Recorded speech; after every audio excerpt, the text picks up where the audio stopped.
사도 바울은 오늘 본문 고린도전서 3장에서 우리를 하나님의 동력자들이다 이렇게 부르고 있습니다. 이 말은 우리가 단순히 신앙생활을 하는 자들이 아니라 하나님의 사역에 참여하는 동역자라는 의미를 담고 있습니다. 그런데 고린도 교회는 아직 신앙적으로 미성숙해서 서로 파벌을 나누고 또 영적 성장 대신에 다툼과 시기를 일삼고 있었습니다. 성경은 인간이 그리스도의 마음을 갖게 되기를 바라면서 두 종류의 인간상을 제시하고 있습니다. 사도 바울이 고린도전서에서 구분한 인간상은 육에 속한 사람과 신령한 자, 곧 영에 속한 사람입니다. 육에 속한 사람은 물질에만 가치를 두고 그 기준에 의해서 모든 것을 판단하는 사람을 가리킵니다. 반면에 영에 속한 사람은 성령의 인도하심을 따르는 영적인 존재입니다. 이 사도 바울의 서신을 받을 무렵에 고린도 교회 교인들은 대부분 육에 속한 사람들이었습니다. 믿음의 수준이 아직 영적 진리를 깨닫지 못한 상태에 바로 어린아이와 같았습니다. 그러니 그들의 신앙이 성장하지 못한 것입니다. 사도 바울은 고린도 교회에서 1년 6개월 이상 사역을 했습니다. 그리고 오늘 본문은 그가 고린도 교회를 떠난 지 적어도 5년 뒤에 쓴 서신, 편지입니다. 그렇다면 우리가 이 시간적인 이것을 좀 계산을 좀 해보면 고린도 교회 성도들은 적어도 7년 혹은 8년 정도는 신앙생활을 한 사람들이다라고 우리가 추측을 해볼 수가 있습니다. 그런데도 사도 바울은 이들을 향해서 어린 아이들을 대함같이 한다 그랬습니다. 이건 뭘 말하고 있는 걸까요? 이것은 신앙의 연수가 찬다고 해서 교회 오래 다닌다고 해서 영적 성장이 자동적으로 일어나는 것이 아니다 하는 의미입니다. 신앙생활 10년, 20년, 30년을 해도 여전히 영적 어린이로 남아있는 사람들이 있습니다. 그래서 우리는 우리 안에 말씀을 향한 믿음, 그리고 천국의 소망, 그리고 하나님을 향한 사랑이 날마다 자라가기를 힘써야 하는 것입니다. 그러면 영에 속한 사람이 되어서 이 하나님의 동력자로 인정받을 수 있는 길은 무엇일까요? 오늘 본문의 말씀을 중심으로 해서 우리의 영적 교훈을 좀 받고자 합니다. 첫째는 사람을 따라 행동하는 분쟁에서 벗어나야 하는 것입니다. 여러분 3절 말씀을 보십시오. 너희는 아직도 육신에 속한 자로다. 너희 가운데 시기와 분쟁이 있으니 어찌 육신에 속하여 사람을 따라 행함이 아니리요. 그렇게 말씀을 합니다. 고린도 교회 사람들은 복음을 받았으면서도 그 복음의 주체이신 하나님에 대한 이해와 믿음이 부족했습니다. 오직 눈에 보이는 사람, 그 지도자의 명성에 의지하며 그를 따르는데 급급했다는 것이죠. 그러다 보니 당파가 생겨나게 되고 또 그 사이에 시기와 분쟁이 일어나게 되었습니다. 여러분 어떤 교회가 아름다운 교회입니까? 평안하고 화목해서 하나된 교회가 아름다운 교회 아니겠습니까? 그런데 불행하게도 이 고린도 교회는 분열이 되고 찢긴 그리고 내적으로 상처가 참 많은 교회였다 하는 것입니다. 오늘 본문 앞에 두어 장 넘겨보시면 고린도전서가 시작이 되는 고린도전서 1장 12절 말씀은 이렇게 말씀을 합니다. 같이 한번 읽어보실까요? 내가 이것을 말하거니와 너희가 각각 이르되 나는 바울에게, 나는 아볼로에게, 나는 게바에게, 나는 그리스도에게 속한 자라 한다는 것이니. 여기 보면 고린도 교회가 아빠 개그, 그러니까 바개그, 무슨 말인지 아시겠죠? 앞에 이니셜 딴 겁니다. 아빠 개그. 그러니까 아볼로파, 바울파, 게바파, 그리스도파. 바울파, 아볼로파, 게바파, 그리스도파. 이렇게 4개의 파로 나뉘어서 분쟁이 일어났다는 겁니다. 아마도 바울파는 바울을 통해서 그리고 아볼로파는 아볼로를 통해서 은혜를 받은 사람들 것이다 라고 생각이 됩니다. 여러분들도 특별히 은혜 받은 목사님이 계시지 않습니까? 거쳐왔던 목사님, 아버지 같은 목사님들도 계실 테고, 영적으로 내가 영적으로 바로 설 수 있는 그런 정말 정신적인 영적인 어떤 가르침을 주신 그런 어르신과 같은 그런 목회자도 계실 테고, 한데 그런 분들을 가만 생각해 보거나 또 그런 분들 보게 되면 존경하고 사모하는 마음이 생기게 되죠. 자연스럽게. 이제 고린도 교회 교인들 가운데도 이 바울에게서 또 아볼로에게서 각각 은혜를 받은 사람들이 있었습니다. 보통 사람들은 자기와 연관되는 비슷한 것이 있으면 더 친근감을 가지게 됩니다. 아마 이 바울파, 이 아볼로파는 바울 또는 아볼로와 여러 가지 인간적인 조건이 비슷한 사람들끼리 모이지 않았겠나, 그렇게 생각을 해볼 수도 있습니다. 여러분 1절 2절 말씀을 보십시오. 그러므로 1절 2절 말씀 보십시오. 형제들아, 내가 신령한 자들을 대함과 같이 너희에게 말할 수 없어서 육신에 속한 자 곧 그리스도 안에서 어린 아이들을 대함과 같이 하노라.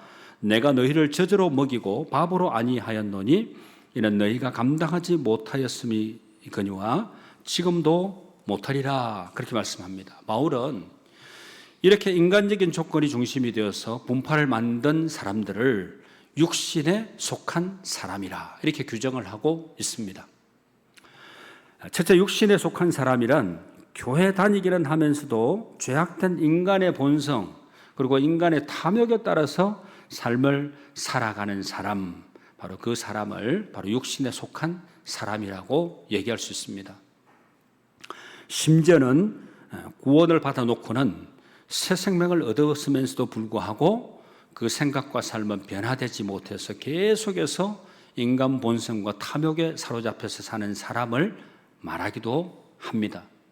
그러니까 육신에 속한 사람은 하나님의 말씀에 따라서 행하지 않습니다. 하나님의 말씀이 명령형이 참 많죠.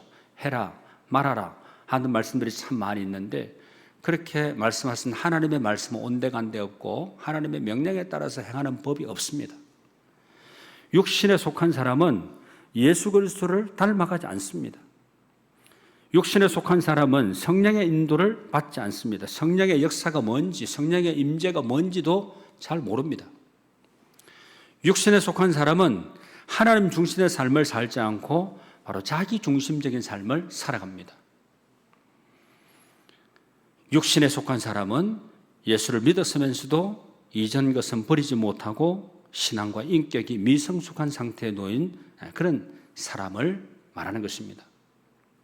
그 다음에 두 번째, 바울은 또 육신에 속한 사람을 어린 아이라고 이렇게 표현을 합니다. 이것은 육체적으로는 어른이지만 신앙적으로 인격적으로 보면 어린아이와 같이 미성숙하다 하는 그런 말입니다. 어린아이는 생각이나 판단이나 말이나 행동이 모두 미숙합니다. 어떤 말이나 행동을 할 때 이 말과 행동이 바른지, 적절한지, 부끄럽지 않은 것인지, 명예로운 것인지, 품위가 있는 건지, 예절 바른지 이런 것들을 판단을 할 줄을 모릅니다.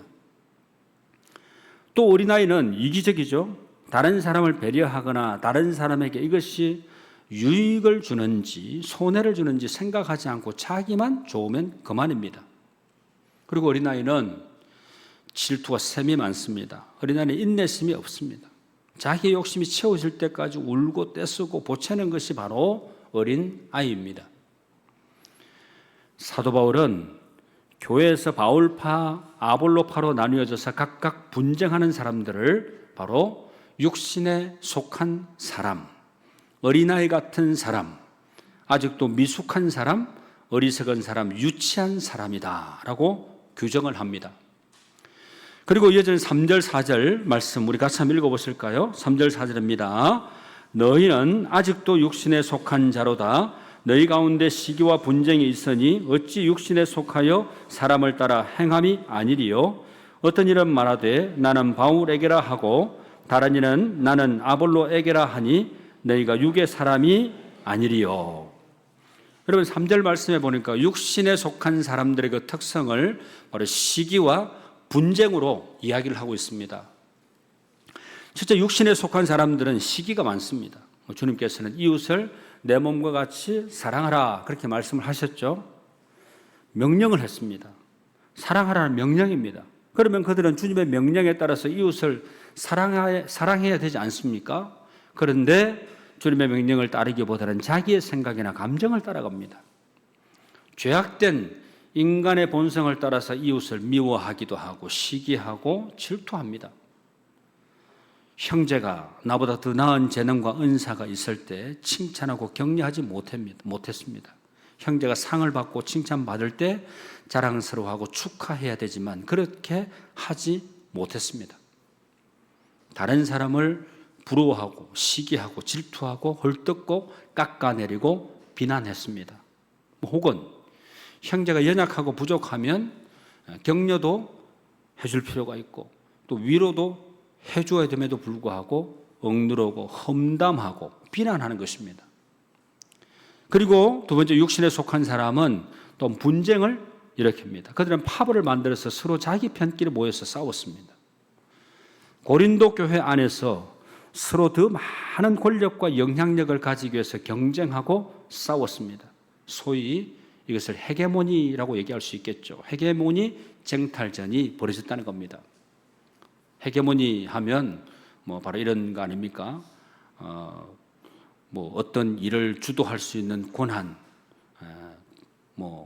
지금은 무슨 특정 국가가 다른 국가들을 지배하려고 하는 이런 영향력을 행사하는 그런 개념으로 얘기를 할 때 바로 헤게모니라고 얘기를 하죠. 정치하는 사람들에게나 헤게모니 쟁탈전이지 교회에서 무슨 헤게모니 쟁탈전이 있겠습니까? 교회에서 무슨 권력이 있고 영향력이 있겠습니까? 그런데 이 고린도 교회에서 바울파와 아볼로파가 나뉘어서 그렇게 싸웠다는 겁니다. 그들은 겉으로는 바울과 아볼로를 내세우고 있었지만 그러나 바울과 아볼로를 닮지도 못했습니다. 쉽게 얘기하면 이름만 걸고 우리는 이 파다, 우리는 저 파다 이렇게 얘기했다는 거죠. 정작 그들이 바울을 닮았거나 아볼로를 닮았다 그러면 그렇게 무슨 분쟁을 일으키거나 서로 대립을 하거나 갈등의 그런 상황에 놓이거나 그렇게 하지 않았을 겁니다. 바울은 성숙한 지도자였습니다. 신앙과 인격이 훌륭한 지도자였습니다. 그런데 이 바울파와 아볼로파를 내세우면서 바울과 아볼로를 닮기는커녕 그들과는 영 딴판으로 행동을 하면서 싸웠다는 거죠. 겉으로만 바울과 아볼로를 내세웠지만 사실은 자기 욕심을 추구하고 다른 사람들을 공격하는 도구로 그들의 이름을 사용했던 겁니다. 고린도 교회 침투에서 문란하게 만드는 그 이단의 세력들이었는데 적인지 아군인지 분간을 하지 못하고 적을 가만 놔두고 교회 안에서 아군들끼리 자기들끼리 이리저리 피 터지게 싸웠다는 거죠. 하나님의 은혜는 새까맣게 잊어버린 채 자기들이 세운 그 사람을 높이고 그를 따르면서 상대방을 비난하기에 급급했다는 것입니다. 고린도에 처음으로 복음을 전하고 교회를 세운 전도자는 바로 사도 바울이었습니다. 이른바 교회 설립자인 셈인 거죠. 비록 교회를 떠났어도 그의 영향력은 여전히 남아 있었습니다. 바울이 에베소에 있을 때도 근로의 집의 사람들이 교회 정보를 가져다 주었습니다. 교회 밖에 있었지만 같이 공동체생활을 하고 있지는 않지만 교회에서는 떨어져 있는 그런 상황이 있었지만 교회 안에 어느 누가 우리 교회 지금 이렇습니다 저렇습니다 하고 이런 얘기들을 계속 보고하듯이 이렇게 같이 전했다는 거죠. 그를 통해서 고린도 교회에 영향력을 행사할 수도 있었을 겁니다. 그래서 바울파는 정치적으로 얘기를 하자면 주류를 이룰 것이기 때문에 교회 당파 가운데 숫자가 가장 많았으리라 생각을 해볼 수가 있습니다. 그러나 바울은 또 하나의 당파인 아볼로파를 언급을 하면서 그 분쟁 자체가 육신의 사람이라는 그 증거라고 말을 하고 있습니다. 그러니까 바울이 고린도를 떠난 뒤에 이 아볼로라는 사람이 그곳에 왔습니다. 그는 알렉산드리아 출신인데 구약 성경에 능통한 지성적인 그런 신앙인이었습니다. 웅변수를 갖추고 있어서 말씀의 선포에 힘이 있었습니다. 그의 가르침으로 인해서 고린도 교회가 든든히 서게 되었기 때문에 당연히 아볼로를 따르는 사람들이 많아졌겠죠. 이 파벌 사이에 분쟁이 심해진 듯합니다.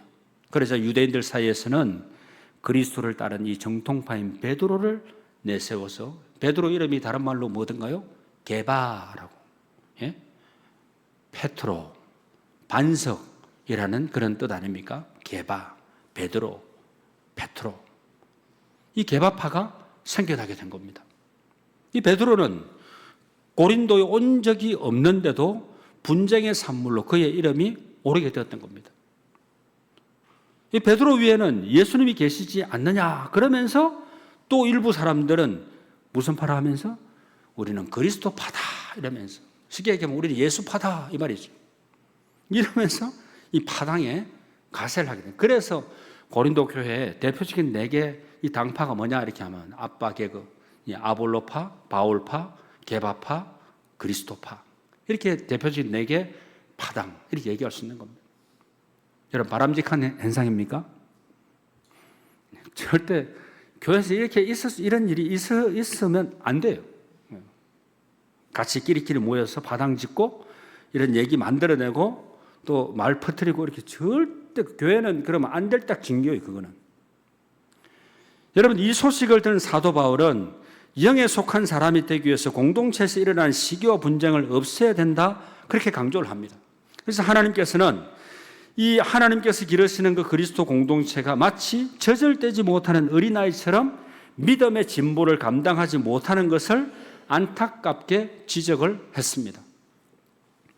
그리고 두 번째, 주님께서 주신 사역을 믿고 따라가야 됩니다. 사람의 눈을 의식하면서 우리가 이거 해야지 저거 해야지 그게 아니라 하나님께서 내게 맡겨주신 사명이다.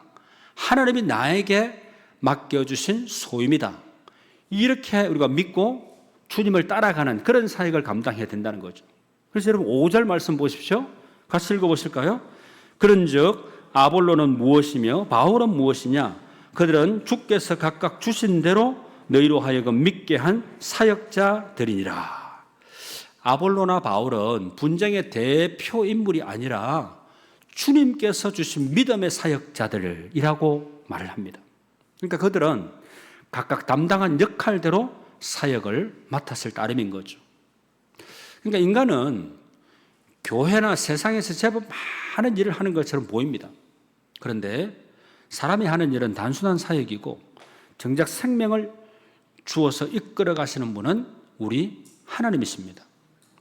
교회를 세우시고 교회를 지켜내시고 또 교회 영적으로 성장이 이루어져 갈 수 있도록 우리의 모든 미래를 예배해 주시고 우리를 앞길로 인도하시는 분은 우리 하나님이시라는 겁니다. 바울도 아니고 아볼로도 아닙니다. 주님이 이 교회의 주체가 되죠. 주관자가 되시는 거죠. 그럼 우리는 항상 누구의 뜻을 물어야 되겠습니까? 하나님의 뜻을 물어야 되는 겁니다. 하나님의 뜻을 묻고 하나님의 뜻에 합당하게 내 생각이 바로 세워져야 되고 내 생각대로 그리고 주님이 원하시는 대로 우리의 삶을, 믿음의 삶을 살아가는 것이 바람직한 것이고 올바른 그런 영적인 삶이다라고 얘기할 수 있는 거죠. 고린도 교회를 나무에 비유한다면 바울이 설립을 했기 때문에 심은 사람이고 또 아볼로가 교회를 돌보았기 때문에 물을 준 사람이라 할 수 있습니다. 그러나 오직 하나님께서 자라게 하셨으니 심은이나 물을 준 이는 보조적인 역할만을 감당했을 뿐입니다. 그러니까 진짜 우리를 자라게 하시고 성장의 그런 물꼬를 손에 꽉 쥐고 계시면 누구시라고요? 하나님이시라는 거죠. 여러분, 우리 주사랑교회가 하나님의 뜻을 묻고 하나님의 뜻에 준하는 믿음의 영적 삶을 충실히 살아가게 될 때 꿈을 이루고 이 지역에서 정말 하나님의 영광을 나타내고 이 지역을 넘어서서 세계 열방을 향하여 나아가는 주의 몸된 재단이 될 수 있기를 주님의 이름으로 축복합니다. 저는 꼭 그런 교회가 될 것으로 믿습니다. 여러분, 교회는 예수 그리스도를 구주로 모신 공동체입니다. 그 거룩한 목적을 위해서 고유한 제도를 사용하고 있습니다. 그래서 하나님께서는 교회를 자라나게 하시려고 심는 사람과 물을 주는 사람을 부르셨습니다. 여러분, 우리 교회를 주목하고 있는 분들이 꽤 많다는 거 여러분 아셔야 됩니다. 주중에도 저를 어떤 장로님이 찾아와서, 자그마한 교회도 아니에요, 큰 교회, 우리 노예에서 제일 큰 교회 장로님이 오셔서 뭐 이런저런 교회 얘기도 하고, 아이고 목사님, 우리 주사랑교회가 서울로의 100주년 기념교회죠, 이렇게 얘기를 하는 분도 계시고, 그리고 목사님 꿈이 무엇입니까? 그럼 제가 막 그냥 인간적 욕심만 들면 막 바로 제가 우리 교회가 순식간에 막 그냥 일어설 수 있는 이런 걸 얘기하고 싶은데 차분할 필요가 있겠죠? 왜 그렇습니까? 주의 뜻대로 저는 목회를 해야 되기 때문에. 그래서 기도 많이 하고 있습니다. 그리고 우리 주사랑교회는 할 일이 참 많은 교회라고 생각을 합니다.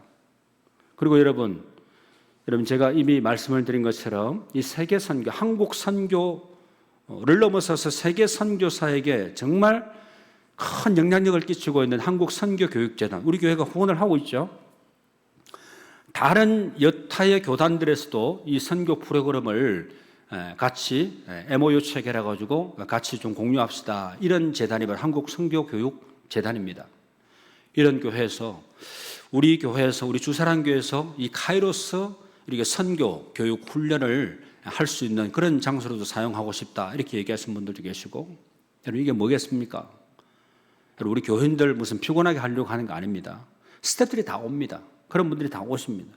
그럼 이런 분들이 오시면 선교의 메시지들이 강력하게 선포가 되고 하나님의 선교에 헌신하고자 하는 그런 헌신자들, 우리 교인들뿐만 아니라 다른 우리 지역에 있는 선교에 헌신하고자 하는 이런 분들도 세울 수 있는 게 되는 거예요. 세우고, 우리 교회가 또 뭐 단독 파송하지 못할지라도 기도하고 우리 후원해주고 하는 이런 일도 있을 수가 있고요. 뭐 이 여력에 따라서 할 수 있는 거죠. 뭐 그런 일도 감당할 수 있고, 그 다음에 무슨 뭐 우리 양평시찰 안에 뭐 음악회로 유명한 교회가 있죠. 뭐 10분 거리에 가면 있습니다. 그러나 우리 교회는 그렇게는 뭐 전문가들이 모여서 이렇게 처음에는 뭐 하지는 못할지라도 누구라도 이 교회 와서 찬양을 통하여 하나님 앞에 영광 돌리기를 원하는 분이 계시다 그러면 기꺼이 이 교회에서 그들이 정말 찬양을 통해 하나님 앞에 영광 돌리게 할 수 있는 그런 일들이 일어날 수가 있고, 함께 동참하는 일들을 통하여 찬양의 그 뜨거운 열기가 일어날 수 있도록. 여러분, 지금 놀라운 일이 일어나고 있어요. 지금 여러분, 청소년부 우리 중고등부 있죠. 양서고등학교 애들이 나옵니다. 오늘 제가 보니까 한 10명 정도 나온 것 같아요. 나왔는데 북한의 전군의 간부화라는 얘기가 있죠. 전 학생의 연주자. 그리고 완전 오케스트라가 제가 이루어지는 것을 제가 봤어요. 그리고 우리가 지금 얘기하고 있는 게 있습니다. 올해 우리 추수감사주일에 우리가 뭔가를 한번 하나님 앞에 크게 영광을 돌려보자, 이런 얘기들이 있고, 그 다음에 예배와 찬양학교로 계속하고 있잖아요. 이런 예배와 찬양학교를 통해서 하나님 앞에 찬양을 통하여 영광을 크게 돌리는 이런 것들도 앞으로 계속 기도하며 준비를 하고 있습니다. 여러분, 준비하지 않으면, 움직이지 않으면 여러분 결과는 좋지 못해요. 항상 준비하고 움직이고 또 함께 동참하시지 못한 분들이 기도로 후원해 주실 때 여러분 그런 분위기가 일어날 수 있고, 교회는 그런 일들을 능히 감당할 수 있게 되는 것입니다. 간간히 젊은 청년들이 한두 분이 와서 예배를, 우리 어른들 예배에 함께 드리고 있어요. 지금도 계시는데, 이런 분들이 오셨을 때 교회가 살아 역동적인 이런 사역들을 이루어지는 것을 보게 될 때, 나도 이 예배에 함께 동참하고 싶다, 그런 마음이 일어날 수 있게 되는 거지. 정적으로 가만 고인물처럼 이렇게 했으면 교회는 절대 성장하지 않습니다. 절대 성장하지. 그냥 현상 유지만 해도 괜찮은데 현상 유지만 한다고 생각하면 착각입니다. 교회는 퇴보할 수밖에 없습니다. 여러분, 우리 교회가 역동적이고 생명력이 있고 하나님이 쓰시고자 할 때 정말 헌신자들이 뜨겁게 일어나서 하나님 앞에 찬양으로 또 살아있는 예배 이 시간을 통하여 하나님의 임재를 느끼고 체험하고 고백하고 하나님이 우리 교회를 귀하게 쓰시는 놀라운 일들이 반드시 일어나게 될 줄로 믿습니다. 이런 일들을 통해서는 꿈꾸고 소망해야 되는 거죠. 여러분, 그래서 하나님께서는 교회를 자라나게 하시려고 하는 그런 사람과 물을 주는 사람을 부르시고 또 그들을 사용하신다는 것입니다. 교회 주인이신 하나님께서는 그들의 조용한 헌신을 보고 계십니다. 아무리 작고 사소한 일이라도 주께서 주신 사역을 믿고 따르는 일은 육신에 속한 사람에서 벗어나 성령의 일을 받게 되는 것입니다. 그리고 마지막 세 번째는 주님을 따르는 일꾼들은 자기가 일한 만큼 상을 받게 됩니다. 여러분, 상 받아도 그만, 안 받아도 그만. 평소 때는 그렇게 생각하지만 상 받는 딱 그날이 되면 아주 자기의 부족함을 한탄하는 그런 경우가 있습니다. 나는 객언상도 하나 못 받나. 이제 다른 사람 다 객언상 다 받고 우등상 다 받고 하는데 상 받는 정작 그 당일 딱 되면 나는 객언상도 하나 못 받나. 이렇게 되죠. 여러분, 그건 세상의 상이라고 얘기하지만 하나님 앞에 섰을 때도 우리가 상급이 있다는 거죠. 그러나 상은 못 받을지라도 하나님 앞에 내가 맡겨진 소임과 사명을 감당하지 못했노라고 부끄러움을 당하는 그런 인생은 되지 않아야 되지 않겠습니까? 새말날이 반드시 오게 된다 말씀합니다. 우리 주사랑교회 속한 모든 성도님들은 하나님 앞에 상급 다 받으시고 하나님이 칭찬하시고 인정하시며 기뻐하시는 그런 상 받는 믿음의 사람들이 다 되시길 축복합니다. 여러분, 8절 말씀 같이 한번 읽어보실까요? 10년이와 물 주는 이는 한 가지이나 각각 자기가 일한 대로 자기의 상을 받으리라. 이 말씀을 보면 영에 속한 사람으로 옮겨가는 은혜를 상으로 표현하고 있는데, 고린도 교회라는 하나님의 나무를 땀 흘려 심은 바울과 열심히 물을 준 아볼로는 상을 받게 될 겁니다. 그뿐만 아닙니다. 교회 구성원이 되어서 열심히 섬긴 성도들도 각자 일한 만큼 상이 준비가 되어 있습니다. 모두 영에 속한 사람으로 믿음의 진보를 이루게 될 것입니다. 그래서 8절 하반절에 각각 자기가 일한 대로 자기의 상을 받으리라 말씀을 하고 있죠. 나 자신이 그리스도 교회를 위해서 무슨 일을 했는지 우리는 돌아봐야 됩니다. 이 분쟁에서 벗어나 화목한 교회를 이루게 한 은혜의 상, 그리고 주님의 사역을 믿고 따른 일꾼의 상, 육의 사람을 떠나서 영의 사람이 된 변화의 상을 받는다면 삶의 기쁨이 넘쳐나게 될 겁니다. 그 중에서 가장 기쁘고 감격스러운 일은 죽어가는 그 한 생명을 내가 예수 그리스도의 그 복음을 전하게 되므로 그 영혼이 살아나게 되었다 그러면 그건 제일 하나님께서 기뻐하실 일인 것입니다. 오늘 말씀의 마지막 구절은 우리를 향해서 너희는 하나님의 밭이요 하나님의 집이니라 그렇게 말씀을 합니다. 우리는 교회에 속한 일꾼이기 때문에 하나님의 밭이 되는 거고 하나님의 경작지 농장이 될 수가 있는 겁니다. 여러분, 성경에 자주 나오는 포도원은 바로 하나님의 밭입니다. 일꾼으로서 우리는 풍성한 열매를 맺어 결실해야 되는 거죠. 그리고 또 하나님의 집이라 그랬는데 교회가 하나님의 집인 것처럼 그 안에서 자녀된 우리도 하나님의 집인 것입니다. 그러므로 우리는 그 집을 반석 위에 견고하게 세우고 영원한 상을 받는 믿음의 일꾼들이 다 될 수 있게 되기를 바랍니다. 말씀을 맺습니다. 사랑하는 성도 여러분, 바울 사도는 고린도 교회 성도들에게 영적 성숙을 촉구하고 또 그들이 하나님의 동력자로서 교회 공동체 안에서 협력할 것을 권면합니다. 우리도 교회 안에서 갈등과 분열을 일으키는 미성숙한 신앙에서 벗어나 하나님의 동력자로서의 사명을 깨닫고 맡겨주시는 소임과 사명을 충실히 감당해 갈 수 있게 되기를 주님의 이름으로 축원합니다. 기도드리겠습니다. 하나님 아버지, 우리를 하나님의 동력자로 불러주시고 당신의 사역에 참여하게 하심을 감사드립니다. 주님, 우리가 각자의 역할을 충실히 감당하며 교회 공동체를 함께 세워갈 수 있도록 도와주시옵소서. 사람을 따라 행하지 않게 하시고 주님을 따라 행하게 하시고 오직 잘하게 하시는 주님만을 위하여 지체되고 협력하는 하나님의 동력자들이 다 되게 하여 주시옵소서. 예수님의 이름으로 기도드립니다. 아멘.